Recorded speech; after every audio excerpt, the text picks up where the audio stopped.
يريفان عاصمة أرمينيا هي واحدة من أقدم المدن في العالم، حيث يعود تاريخها إلى عام 782 قبل الميلاد، عندما أسس الملك الأورارتي أرغشتي الأول قلعة إريبوني.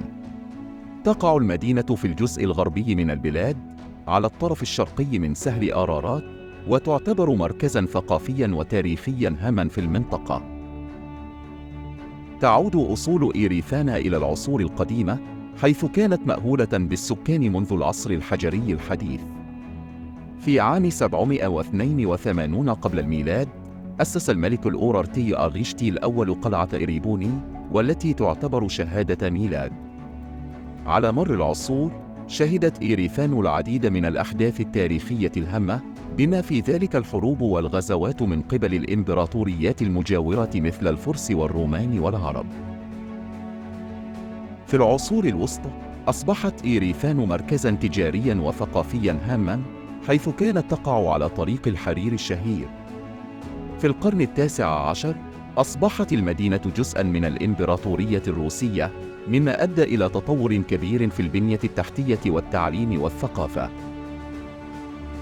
بعد انهيار الاتحاد السوفيتي في عام 1991 أصبحت يريفان عاصمة جمهورية أرمينيا المستقلة.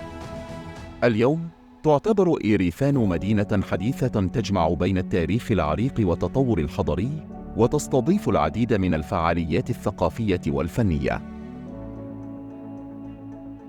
الأماكن السياحية في يريفان: ساحة الجمهورية تعتبر الساحة المركزية في يريفان، وتضم العديد من المباني الحكومية والمتاحف. نصب الإبادة الجماعية الأرمينية ستسرنا كبير، نصب تذكاري ومتحف يخلد ذكرى ضحايا الإبادة الجماعية الأرمينية. مدينة داران معهد الأبحاث على المخطوطات القديمة، ويضم مجموعة كبيرة من المخطوطات النادرة. كاتدرائية القديس غريغوريوس المنير واحدة من أكبر الكنائس في أرمينيا. مسجد الجمعة الأزرق مسجد تاريخي يعود إلى القرن الثامن عشر.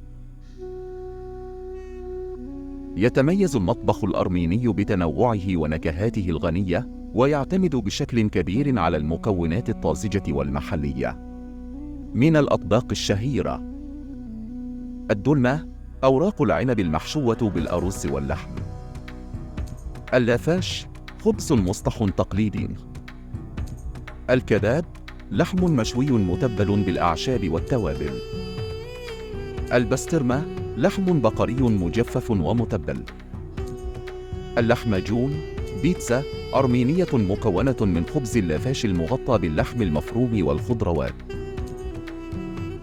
يريفان هي مدينة تجمع بين التاريخ العريق والحاضر المتطور، وتعتبر وجهة سياحية مميزة بفضل معالمها التاريخية والثقافية ومطبخها الغني.